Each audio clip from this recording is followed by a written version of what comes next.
अस्सलाम वालेकुम वरहमतुल्लाहि वबरकातुहू। प्यारे नाज़रीन, प्यारे बच्चों, आप सभी का इस्तकबाल है, आप सभी का खैर मक़दम है इस यूट्यूब चैनल पे।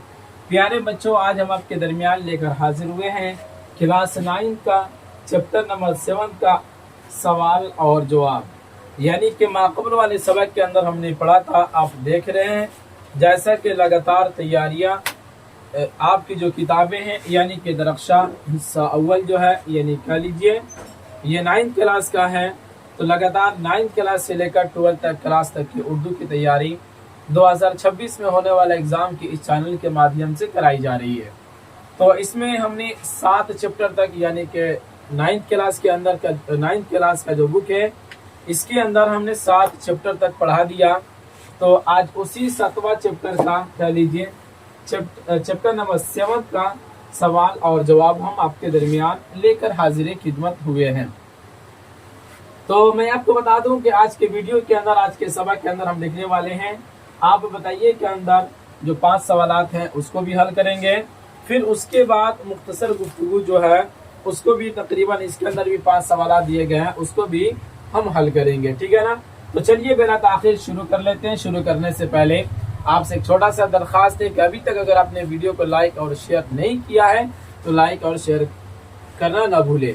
और चूंकि आपके शेयर कर देने की वजह से बहुत सारे बच्चों का फायदा हो जाता है। गाहे बगाहे रोजमर्रा बच्चे इस चैनल के माध्यम से जुड़ रहे हैं। काफी ज्यादा खुशी हो रही है कि वो इस चैनल के माध्यम से जुड़कर अपनी तैयारी में वो लगे हुए हैं, समझ रहे हैं ना। आपको अब कहीं भी ऑफलाइन कहीं भी आपको फी देने की जरूरत नहीं है। जो तरीका वहां पे है उससे बेहतरीन तरीके यहाँ से उससे बेहतरीन तरीके से यहाँ पे इंशाल्लाह आपको पढ़ाया जाएगा, समझ रहे ना।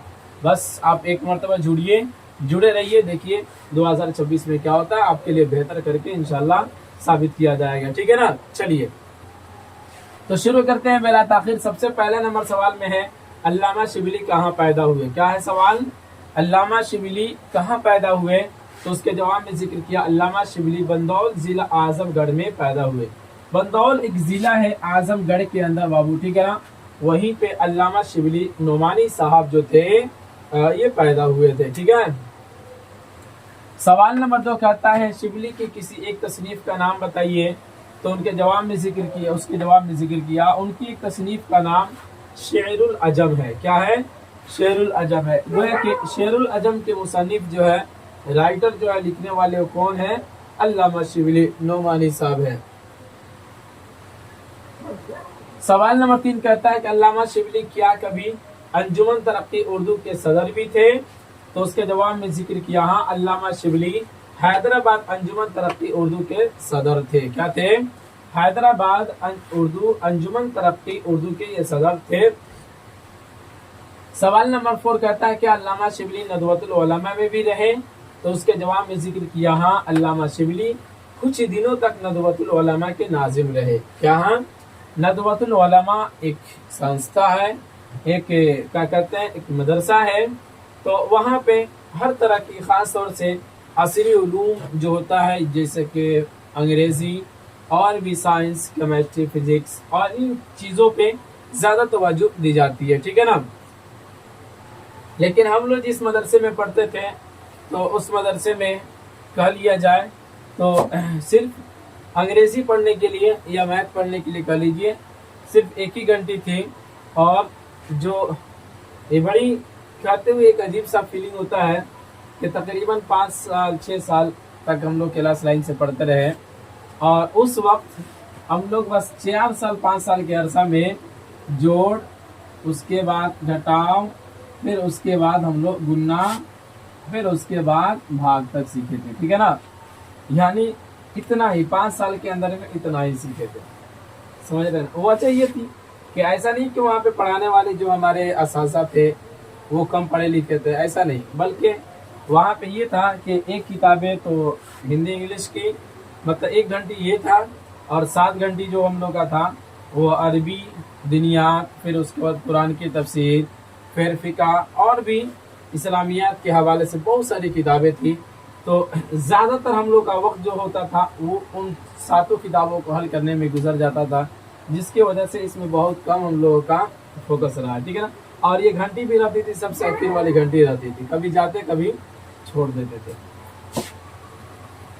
लेकिन फिर वहाँ से फारिग होने के बाद जब यहाँ आए तो यहाँ देखे कि सबसे ज़्यादा जो भीड़ लगी है इसी पर लगी हुई है, यानी मैथ, साइंस, केमिस्ट्री, फिजिक्स, और मतलब ये कह लीजिए असली उलूम को पढ़ने वाले ही बच्चों की तादाद ज़्यादा। ये उर्दू तो पढ़ने वाले गिने चुने बच्चे रह गए, समझ रहे ना। जिस तरह से 8 घंटी है, मदरसे में 8 घंटी होती थी, उसमें से 1 घंटी सिर्फ हिंदी इंग्लिश की रखी जाती थी। हम लोग के ज़माने में अब तो फिर चेंज कर दिया गया है, ठीक है ना। अभी का निसाब मुझे मालूम नहीं है, बट सुनने में आता है कि अब थोड़ी सी तब्दीलियाँ आई है। इसी तरीके से स्कूल के अंदर भी 7 घंटी बाकी और किताबों की होती है, असली उलूम की होती है, और 1 घंटी उर्दू की रखी जाती है, समझ रहे हैं ना। तो ये गाय बगाए बस थोड़ी सी कंपलसरी 100 नंबर का आपका रहता है एग्ज़ाम में, इसी वजह से बच्चे पढ़ लेते, वरना फिर तो इसको भी छोड़िए देते हैं। चूँकि हमने ऑफलाइन सेंटर में मतलब बहुत सारे बच्चों को हमने ऑफलाइन भी पढ़ाया है, और आज भी अल्हम्दुलिल्लाह पढ़ाता हूँ बच्चों को। तो आप ये देखें कि ऑफलाइन वाले बच्चों की स्थिति, कुछ बच्चे ऐसे होते हैं जो किताब जिनके दरमियान अगर इस तरह से रख दिया जाए तो देखकर भी रीडिंग नहीं कर सकते, समझ रहे ना। अब पता नहीं, अब अल्लाह बेहतर जाने, उनका नसीब जाने कि वो किस तरह से एग्ज़ाम में लिखते हैं, समझ रहे ना। बहरहाल फिर भी उनको निराश नहीं किया जाता है, कोशिशें और मेहनतें कराई जाती है कि तुम आज भी मेहनत कर लो, आज भी कोशिश कर लो। कौन जानता है कि किस वक्त की मेहनत और किस वक्त की कोशिश कामयाबी का बाइस बन जाए, समझ रहे ना। इस उम्मीद से बच्चों को मेहनत कराया जाता है। बहरहाल चलिए, ये रहा, ये तो बातें इस पे आ गई जिसकी वजह से हमने आपको बता दिया, ठीक है। लेकिन जब यहाँ पर हम लोग आए तो बज़ाब्ता इसकी तालीम शुरू हो गई है। आज भी यह Hindi, English, math, science, chemistry, physics, bio, यानी कि अल्हम्दुलिल्लाह इन तमाम क्लासें चल रही है और इन तमाम चीज़ों में अब लग चुके हैं, तैयारी भी हो रही है। इंशाल्लाह जब ये निसाब हमारा मुकम्मल हो जाएगा तो आप देखेंगे आखिर में इसी चैनल के माध्यम से ये मैथ की क्लासें भी इंशाल्लाह शुरू की जाएगी।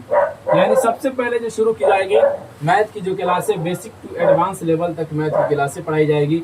फिर उसके बाद खा वो 9th का हो या 10th का हो या 11th का हो या 12th का हो, फिर इंशाल्लाह उसके बाद वो पढ़ाया जाएगा। यानी गाहे बगाए ये कह लीजिए कि हम अपना कदम जो है सिर्फ उर्दू की दुनिया तक ही महदूद नहीं रखेंगे, बल्कि इससे आगे भी इंशाल्लाह हम बढ़ेंगे और बहुत जल्द आगे निकलेंगे। तो बहरहाल ये रही बातें जो आपके दरमियान हमने पेश किया, और जो सवालात जो पेश किए उम्मीद करते हैं कि आपको समझ में आया होगा। चलिए अब इजाज़त दीजिए, फिर मिलेंगे अगले वाले सबक में इसी पर। तो प्यारे बच्चों, तो इसी सवाल का अब जो मुख्तसर गुफ्तगू है हम उसको देख लेते हैं। सबसे पहले नंबर सवाल में ज़िक्र किया है जदीद तालीम ज़रूरी है या नहीं। जैसा कि आप देखे भी हैं, ठीक है ना। इनका लिखा हुआ जो है अल्लामा शिबली नोमानी साहब जो लिखे हैं जदीद तालीम के बारे में ज़रूरी है या नहीं, मज़मून जो लिखे थे, तो उसके बारे में आपने पढ़ा, चैप्टर के अंदर भी पढ़ लिया। बट यहाँ भी देखें सवाल में पूछा है, तो देखें जदीद तालीम मुसलमानों के लिए इस हद तक ज़रूरी है कि नए बदलते हुए हालात और साइंस और टेक्नोलॉजी के बारे में ज़रूरी इत्तलात हासिल किए जा सके और असली तकाज़ों की रोशनी में दिगर अक़वाम के शाना बशाना दुनियावी तरक्की में हिस्सादार बन सकें और दूसरी याफ्ता कौमों के मुकाबले में पीछे न रह सकें। ऐसा न हो कि जदीद तालीम के हुसूल की कोशिशों में अपने मजहबी अहकाम, अक़ायद और रिवायत को फरामोश न कर दें और अपने क़दीम उलूम से गाफिल न हो जाए। बड़ी उम्दा बातें कही है भाई साहब। जदीद तालीम ज़रूरी है या नहीं, तो उस चीज़ को बयान करते हुए यहाँ पे ये भी कह दिया है कि ऐसा नहीं है कि जदीद तालीम हासिल करते करते हम अपनी जो असली कह लीजिए जो दुनियावी जो उखरवी उलूम है, यानी कि जो कुरान व हदीस, इस्लाम की जानकारी, इस्लाम की जो तारीख़ है, इस्लामियात की जो तालीम है, उसको हम भूल जाएं। ये भी नहीं होना चाहिए।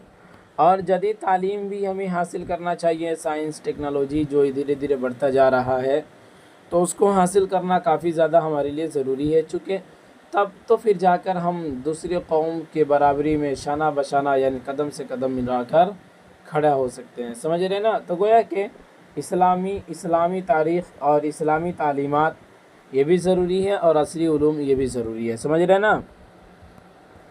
सवाल नंबर 2 कहता है कदीम तालीमी ज़रूरी ہے یا نہیں؟ اس میں کہا کہ جدید تعلیم کے بارے میں کہا یا قدیم؟ جواب: قدیم تعلیم ہمارے لیے اس حد تک ضروری ہے کہ ہم اپنے مذہب اور اس کے احکام کو بھی اچھی طرح سمجھ سکیں اور اپنی دنیا کے ساتھ آخرت کو بھی سنوار سکے، اپنی قومی و تہذیبی روایات باقی رکھ سکے، ساتھ ہی اپنی مادری زبان سے غافل نہ ہو، اس لیے کہ ہماری مذہبی اور ثقافتی وراثت کا بڑا سرمایہ مادری زبان اردو میں ہے۔ اس لیے ہمارے لیے قدیم تعلیم بھی ایک حد تک ضروری ہے، سمجھ رہے نا؟ یعنی کہ ایسا نہ ہو کہ ہم کیا کر لیں، قدیم تعلیم ہے اس کو بھول جائے، چونکہ بہت ساری چیزیں ایسی ہیں جو اردو کے اندر بھی، ہماری پچھلی تاریخ جو ہے اردو کے اندر بھی بہت بڑا سرمایہ اردو کے اندر بھی ہے، تو قدیم تعلیم بھی ہمارے لیے کیا ہے بابو؟ ضروری ہے۔ اسی چیز کو یہاں پہ ثابت کیا ہے۔ سوال نمبر 3 کہتا ہے جدید اور قدیم تعلیم میں اصلاح کی ضرورت ہے یا نہیں؟ سمجھ رہے ہیں؟ سوال دیکھیں، اس کے جواب میں ذکر کیا جدید اور قدیم تعلیم دونوں میں بقدر ضرورت و حالات اصلاح کی ضرورت ہے، یعنی بقدر ضرورت اور حالات کے اعتبار سے دونوں میں اصلاح کی ضرورت ہے۔ جدید تعلیم میں اصلاح کی ضرورت اس لیے ہے کہ بدلتے ہوئے حالات کی روشنی میں نئے نئے علوم کے شعبے کھل رہے ہیں، میڈیا اور اطلاعاتی ٹیکنالوجی میں انقلابی تبدیلیاں آ رہی ہے، اس لیے ترقی یافتہ ممالک کے شانہ بشانہ چلنے کے لیے جدید تعلیم میں بھی انقلابی اصلاح کی ضرورت ہے۔ اسی طرح قدیم تعلیم میں بھی تبدیلی کی اس حد تک ضرورت ہے کہ قدیم تعلیم کو جدید عصری ضروریات سے ہم آہنگ کیا جا سکے، سمجھ رہے نا؟ یعنی کہ دونوں میں کیا ہے؟ بقدر ضرورت اصلاح کی ضرورت ہے۔ سوال نمبر 4 دیکھیں، کہتے ہیں کیا ان دونوں میں ٹکراؤ ہے یا نہیں؟ جواب: جدید اور قدیم تعلیم میں حقیقت میں کوئی ٹکراؤ نہیں ہے، ظاہر سی بات ہے، سمجھ رہے ہیں؟ بڑی عمدہ بات کہی ہے کہ حقیقت میں کوئی ٹکراؤ نہیں ہے۔ جو ٹکراؤ بظاہر نظر آ رہا ہے وہ دراصل ہماری کج فہمی اور محدود ذہنیت کا نتیجہ ہے، یعنی کہ کہہ لیجیے ہماری سوچ ہی کا وہ نتیجہ ہے، اس لیے کہ قدیم تعلیم میں کہیں بھی جدید تعلیم کے حصول سے نہیں روکا گیا ہے، سمجھ رہے نا؟ آپ اسلامی تاریخ کا مطالعہ کریں گے، قرآن و حدیث کے اندر آپ مطالعہ کریں گے، اس کے اندر کہیں یہ نہیں لکھا ہوا ہے کہ آپ کیا کر لیں، عصری علوم کو حاصل کرنے سے رک جائے، سمجھ رہے نا؟ اور نہ ہی اس کی افادیت سے انکار کیا گیا ہے۔ جدید تعلیم کو بھی اگر حقیقت کی روشنی میں دیکھا جائے تو قدیم تعلیم سے کوئی ٹکراؤ نہیں ہے، یعنی کہ کہہ لیجئے حقیقتاً دیکھا جائے تو جدید اور قدیم تعلیم میں کوئی بھی ٹکراؤ نہیں ہے، کسی میں ایک دوسرے کو پڑھنے سے نہیں روکا گیا ہے، سمجھ رہے ہیں؟ سوال نمبر 5 کہتا ہے علامہ شبلی کو شمس العلماء کا خطاب کب ملا؟ تو علامہ شبلی کو شمس العلماء کا خطاب حکومت کی جانب سے 1894 عیسوی میں ملا۔ کب ملا بابو؟ 1894 عیسوی میں ملا، سمجھ رہے ہیں؟ تو اس طرح سے شمس العلماء کے خطاب سے نوازے گئے علامہ شبلی نعمانی صاحب۔ تو یہ رہا آپ کے درمیان مختصر گفتگو کا 5 سوالات اور اس کے جوابات، امید کرتے ہیں کہ آپ کو سمجھ میں آیا ہوگا۔ چلیے اب اجازت دیجیے، پھر ملیں گے اگلے والے سبق میں، تو اسی پر اختتام کرتے ہیں۔ خدا حافظ۔